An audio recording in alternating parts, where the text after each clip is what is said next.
आज हम क्षितिज के काव्यखंड का ऋतुराज के द्वारा लिखा कन्यादान कविता का अध्ययन करेंगे।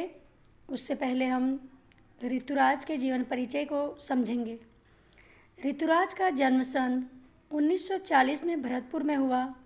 राजस्थान विश्वविद्यालय जयपुर से उन्होंने अंग्रेजी में एमए किया। 40 वर्षों तक अंग्रेजी साहित्य के अध्यापन के बाद अब सेवानिवृत्त लेकर वे जयपुर में रहते हैं। उनके अब तक 8 कविता संग्रह प्रकाशित हो चुके हैं, जिनमें एक मरणधर्मा और अन्य पुल पर पानी, सूरत नीरत और लीला मुखराविंद प्रमुख हैं। उन्हें सोमदत्त, परिमल सम्मान, मीरा पुरस्कार, पहल सम्मान तथा बिहारी पुरस्कार मिल चुके हैं। मुख्य धारा से अलग समाज के हाशिए के लोगों की चिंताओं को ऋतुराज ने अपने लेखन का विषय बनाया है। उनकी कविताओं में दैनिक जीवन के अनुभव का यथार्थ है और वे अपने आसपास रोज़मर्रा में घटित होने वाले सामाजिक शोषण और विडंबनाओं पर निगाह डालते हैं। यही कारण है कि उनकी भाषा अपने परिवेश और लोक जीवन से जुड़ी हुई है। कन्यादान। कन्यादान का मतलब होता है कि लड़की का दान देना, कन्या का दान देना। तो इस कविता के माध्यम से विदाई के समय एक माँ का अपनी बेटी को के प्रति जो अंतर्वेदना है उसका मार्मिक वर्णन करता है और माँ की जो वास्तविक पीड़ा है उसको दर्शाया गया है। कितना प्रामाणिक था उसका दुख लड़की को दान में देते वक्त, जैसे वही उसकी अंतिम पूंजी हो। इन काव्य पंक्तियों में बेटी की विदाई के समय माँ का हृदय अंतर्वेदना की मार्मिकता को प्रकट करता है।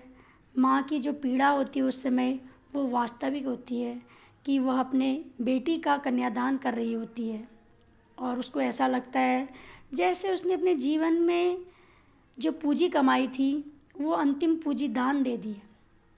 लड़की अभी सयानी नहीं थी, अभी इतनी भोली सरल थी कि उसे सुख का आभास तो होता था लेकिन दुख बाँचना नहीं आता था। पाटिका थी वह धुंधले प्रकाश की, कुछ तुकों और कुछ लयबंद पंक्तियों की।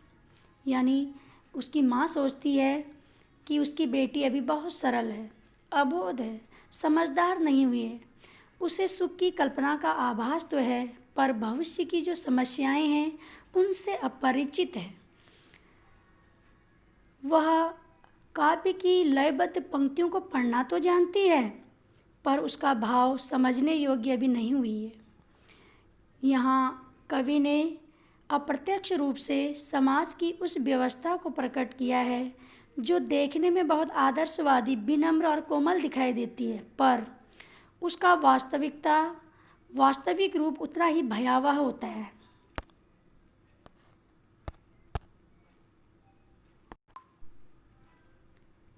माँ ने कहा, पानी में झांककर अपने चेहरे पर मत रीझना। आग रोटियां सेकने के लिए हैं, जलने के लिए नहीं। वस्त्र और आभूषण शाब्दिक भ्रमों की तरह बंधन है स्त्री जीवन के। आगे माँ अपनी बेटी की विदाई के समय सावधान करते हुए कहती है कि बेटी, अपने सौंदर्य को देखकर प्रसन्न मत होना।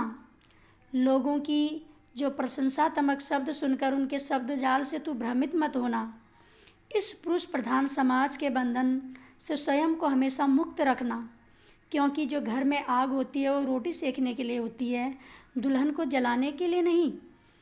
और चमत्कृत करने वाले जो गहने हैं, आभूषण हैं, ये स्त्री जीवन में प्रशंसा शब्दों की तरह ही होते हैं जो स्त्री को आजीवन बंधन का कारण बनाते हैं। इसलिए तुम नए घर में जाकर स्वयं को कमज़ोर मत होने देना। और अंत में माँ बेटी से कहती है, माँ ने कहा लड़की होना पर लड़की जैसी मत दिखाई देना।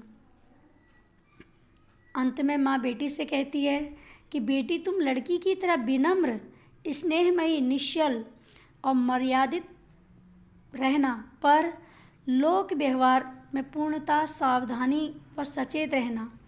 किसी के भी शोषण की शिकार मत बनना। इन पंक्तियों में कवि ने समाज की कुप्रथा पर